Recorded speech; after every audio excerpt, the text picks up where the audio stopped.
하나님께서 이스라엘의 초대 왕인 사울에게 아말렉을 진멸하라, 다 죽이라, 이렇게 명령을 내렸습니다.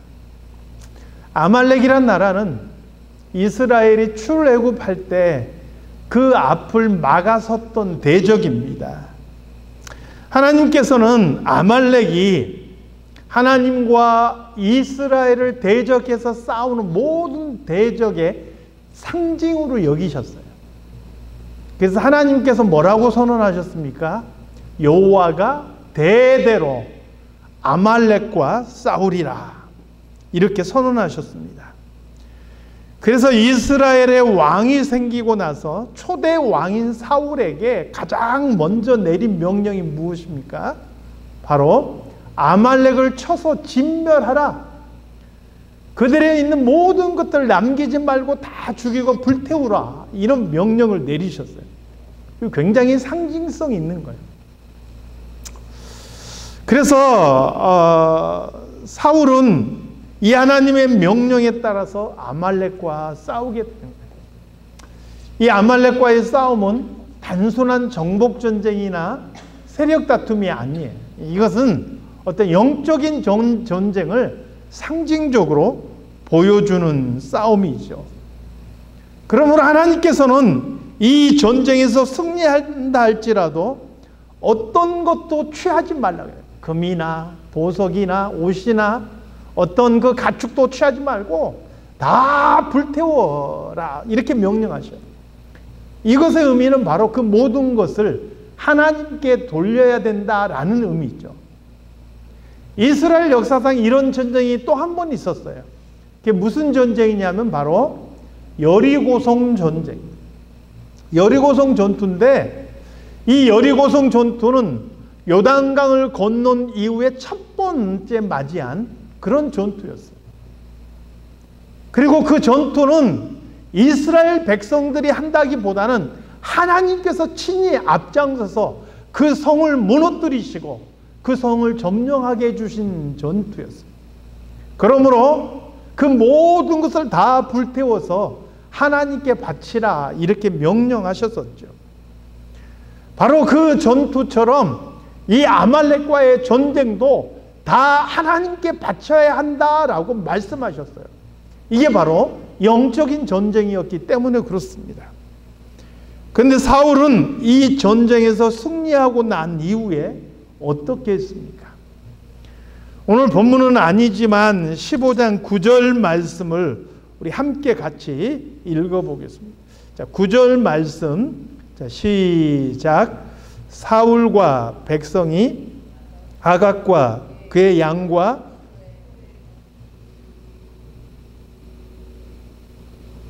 뭐가 지금 안 나왔나요? 9절이? 9절 말씀 없나요? 예, 죄송합니다. 자, 15장 9절 한번 성경 찾아서요. 찾으신 분들 크게 한번 같이 읽어보겠습니다. 자, 시작. 사울과 백성이 아각과 그의 양과 소에 가장 좋은 것 또는 기름진 것과 어린 양과 모든 좋은 것을 남기고 진멸하기를 즐겨 아니하고 가치 없고 하찮은 것은 진멸하니라. 제가 어제 이걸 작업을 해놓고 저장을 한 다음에 이메일로 보내야 되는데 그 이전 것은 저장해놓고 이걸 저장 안 하고 이메일을 붙인 것 같아요. 그러니까 저장이 안 된 채로 예전 파일이 와 있었어요. 양해하시기 바랍니다.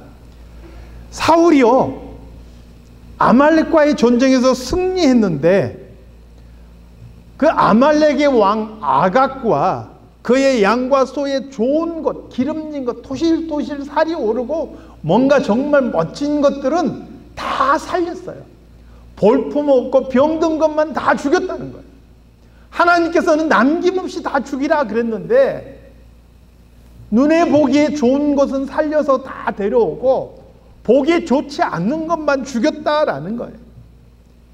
이런 것을 한마디로 설명하면 욕심, 탐욕이라는 말로 설명하는 거예요. 이 아까운 것을 어떻게 다 죽여? 그래도 좋은 것은 남기고 좀 쓸모없는 것만 그냥 다 죽이자. 이런 생각을 품었다는 거예요. 하나님께서 사울의 이런 행위에 대해서 얼마나 실망하셨는지 사무엘에게 그렇게 말씀하셨어요. 내가 사울을 왕으로 세운 것을 후회한다. 저가 돌이켜 나를 따르지 않고 내 명령을 지키지 아니하기 때문이다. 하나님께서 이렇게 탄식하는 모습을 보게 되는 것이죠. 하나님의 이 말씀을 듣고 사무엘도 얼마나 마음에 근심이 됐겠어요.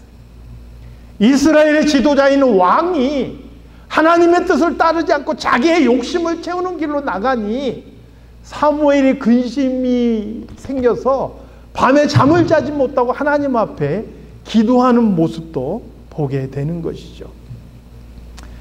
사무엘이 사울에게 찾아가서 만났을 때 전쟁에서 이긴 사울은 신이 났습니다. 내가 여호와의 명령을 행했습니다. 다 지켜 행했습니다. 이렇게 자랑하는 거예요. 그런데 그렇게 말하는 중에도 사울이 이끌고 온 짐승 소리가 막 울리는 거예요. 매, 이 양소리도 들리고 소소리도 들리고. 그러니까 사무엘이 기가 막혀서 말하는 거예요. 왕이시여, 지금 내 귀에 들리는 이 짐승의 소리는 무엇입니까? 그랬더니 사울이 뭐라고 변명하느냐. 15절과 20절에 두 번이나 변명하는 모습을 보이는데 특별히 20절에서 21절 말씀에 보니까 뭐라고 변명하느냐. 두 가지로 변명하는 거예요. 첫 번째는 내가 하나님의 명령대로 다 청종하고 이들을 진멸했는데 다만 백성들이 그 멸할 것 중에서 좋은 곳으로 끌고 왔다는 거예요. 나는 하나님의 명령을 순종했는데 누구 때문이다고요? 백성들 때문이다. 사랑하는 성도 여러분, 죄의 가장 두드러진 특징은 무엇이냐면 책임을 회피하거나 다른 사람 탓을 하는 거예요. 처음 범죄했던 아담과 하와도 그랬어요. 하나님께서 범죄한 아담을 찾아서 묻습니다. 아담아, 내가 너에게 먹지 말라는 선악을 알게 하는 나무의 열매를 내가 왜 따먹었느냐? 그때 아담이 뭐라 그랬어요? 단순하도록 하나님 앞에, 하나님 죄송합니다, 제가 잘못했습니다, 이렇게 그가 회개하고 뉘우치는 게 아니고, 하나님 내가 먹고 싶으면 먹은 게 아니고 하나님께서 나에게 주신 여자, 저 여자가 나한테 그냥 먹으라고 했기 때문에 내가 먹은 겁니다. 누구 탓을 했어요? 첫 번째는 여자 탓을 했어요. 두 번째는 뭐예요?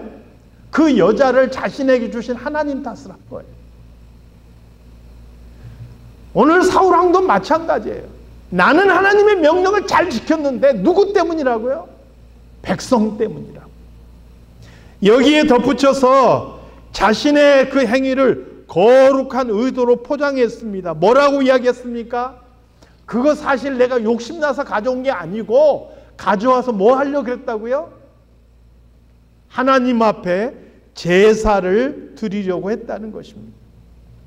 거룩한 목적으로 자신의 탐욕을 포장한 거예요. 여러분, 우리가 신앙생활 할 때도 정말 나도 모르는 사이에 이런 일을 하기가 쉬워요. 내 욕심을 차리면서도 겉으로는 하나님을 위하는 것처럼, 하나님을 섬기며 봉사하는 것처럼 포장한 일들이 얼마나 많이 있는지 몰라요. 우리가 왜 신앙생활 합니까? 복 받고 이 땅에서 성공하기 위해서 신앙생활 한다면 그것은 사울과 다를 바 없는 거예요. 내가 이 땅에서 신앙생활하며 살아가는 것은 하나님의 뜻이 나를 통해서 이 땅에 이루어져 가기 위해서예요. 내가 하나님으로부터 구원을 받았으니 이제는 하나님의 뜻을 나의 삶 속에서 이루며 살아가기 위해서 신앙생활에 가는 거예요. 그 과정 속에서 하나님께서 나에게 뭔가를 주셨다면 그건 정말 은혜요, 나에게 덤으로 주신 복일 뿐인 거예요.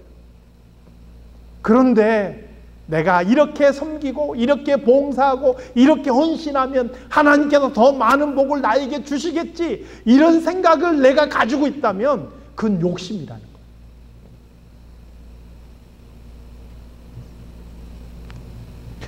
우리가 신앙생활하는 것은 구원받은 하나님의 자녀로서 하나님의 뜻을 따르고 그 뜻을 내 삶에서 이루어 가기 위해서 우리가 신앙생활에 가는 거예요.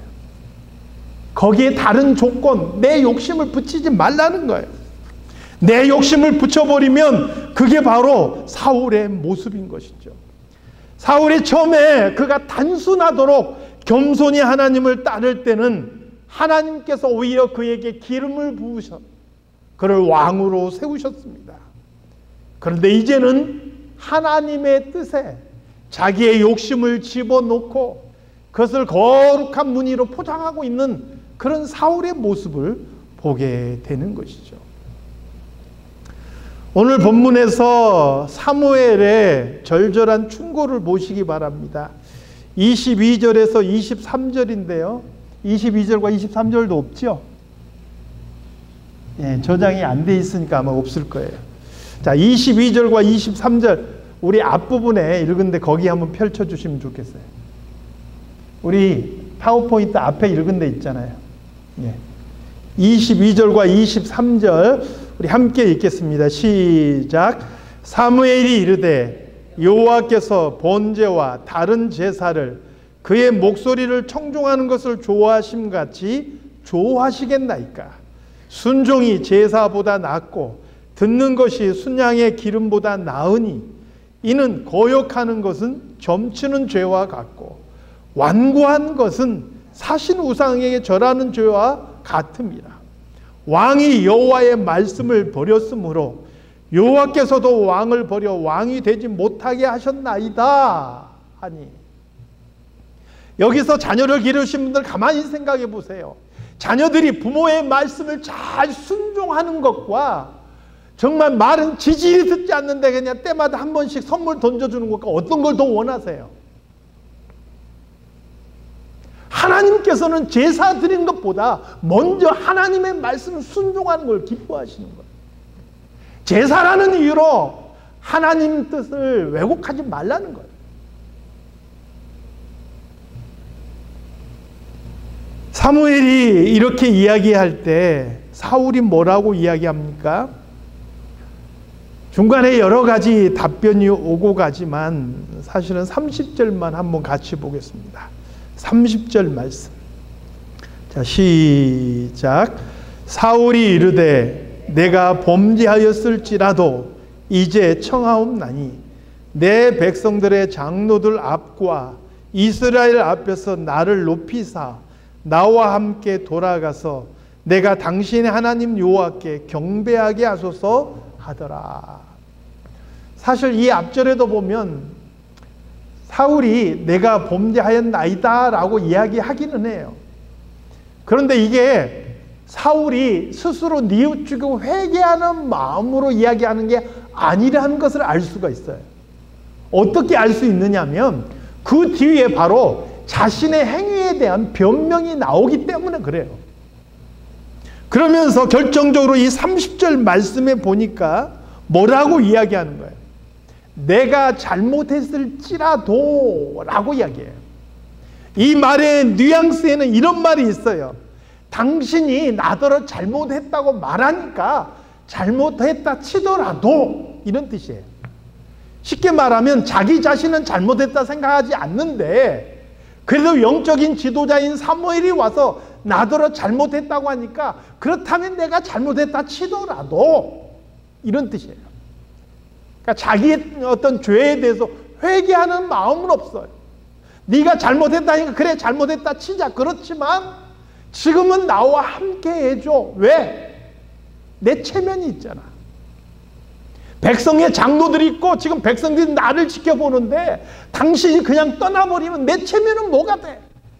그러므로 지금은 나와 함께해서 내 체면 좀 세워줘. 이렇게 이야기하고 있는 거예요. 정말 기가 막힌 일이 아닙니까? 사울이라는 사람은 하나님의 뜻이 무엇인지보다 내가 무엇을 원하는지가 더 중요한 사람이에요.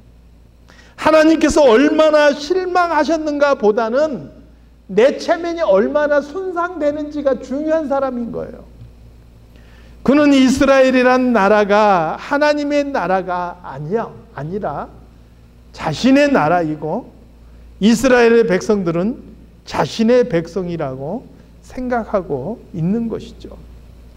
그래서 여기서 뭐라고 이야기하는 거예요?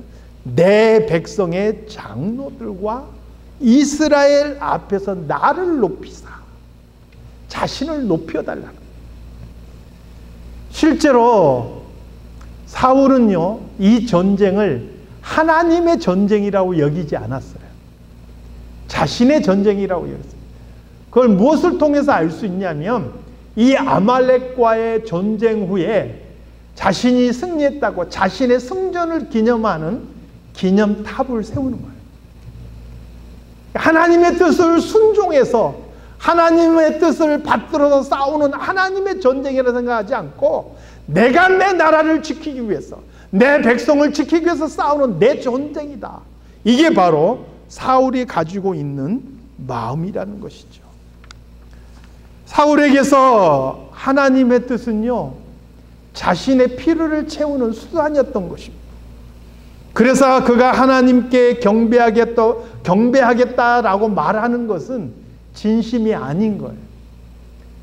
말은 지금 하나님께 경배할 수 있도록 나와 함께 해주세요 이야기하지만 실제로 그가 하나님을 경배하는 것은 그의 본심이 아닌 거예요. 그가 하나님을 경배하는 모습은 현재 자신을 바라보고 있는 백성들에게 보여주는 하나의 퍼포먼스에 불과한 거예요. 사랑하는 성도 여러분, 오늘 우리는 어떤 마음으로 어떤 자세로 신앙생활에 가고 있습니까? 내가 신앙생활하고 주일 열심히 출석하면 하나님께서 나에게 건강 주시겠지, 나에게 복을 주시겠지, 내 자녀 잘되게 해주시겠지, 이런 마음으로 오신다면 그것은 현대판 사울과 다를 게 없는 거예요. 이미 하나님께서 우리를 구원하셨으므로 나를 구원하신 하나님 은혜와 사랑에 감사해서 내 삶에서 그 뜻을 이루어가기 위해서 그래서 나는 신앙생활에 가야 하는 거예요. 내가 예배하고 봉사하는 것도 사람들이 보여지기 위해서가 아니라는 거예요. 사울처럼 백성들이 보고 있기 때문에 내 체면 때문에 하는 게 아니라는 거예요. 내가 하나님을 사랑하기 때문에 그 은혜 감사해서 내가 그분 앞에 영광 돌리고 예배하는 거라는 거예요. 우리가 거기에 내 욕심을 집어넣는 그 순간 하나님의 뜻이라고 쓰지만은 내 욕심이라고 읽는, 내 욕심을 채우는 일이 되는 거예요. 현대판 사울이 되는 것이죠. 사랑하는 성도 여러분, 저는 이 자리에 있는 우리 사랑장로교회 성도들은 내 욕심 다 내려놓고 단순하도록 하나님의 뜻에 따르고 순종하는 성도들이 되시기를 바랍니다. 우리가 주기도문에서 그냥 입으로만 고백하는 것이 아니기를 바라요. 하나님의 뜻이 하늘에서 이룬 것 같이 이 땅 위에서도 누구를 통해? 바로 나를 통해 하나님의 뜻이 이루어질 수 있기를 바라요. 그런데 내가 내 욕심대로 행하고 돌이켜 하나님의 뜻을 쫓아가지 않으면 하나님의 뜻이 이 땅에 이루어지지 않는 거예요. 내가 하나님께 순종하면 하나님의 뜻이 이 땅 위에 이루어지는 거예요. 내 가정을 통해 이루어지고 내 교회 안에 이루어지는 거예요. 그게 하나님의 나라예요.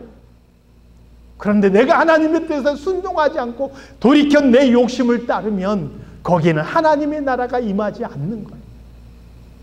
나를 통하여서 우리 가정과 교회 안에 내가 속한 직장 속에 이 지역사회 속에 하나님의 뜻이 온전히 세워져 갈 수 있기를 우리 주님의 이름으로 축원합니다. 기도하겠습니다. 하나님 아버지, 오늘도 말씀을 통해서 우리가 어떻게 살아가는 것이 참된 신앙인으로 살아가는 것인지를 다시 한번 생각해 봅니다. 사울의 모습을 보면서도 똑같이 사울처럼 그릇된 길로 행하지 않게 하시고 우리의 걸음걸음을 통하여서 하나님의 뜻이 하나씩 하나씩 이루어져 가는 삶을 살아갈 수 있도록 도와주시옵소서. 거룩하신 예수 그리스도의 이름으로 기도드리옵나이다. 아멘.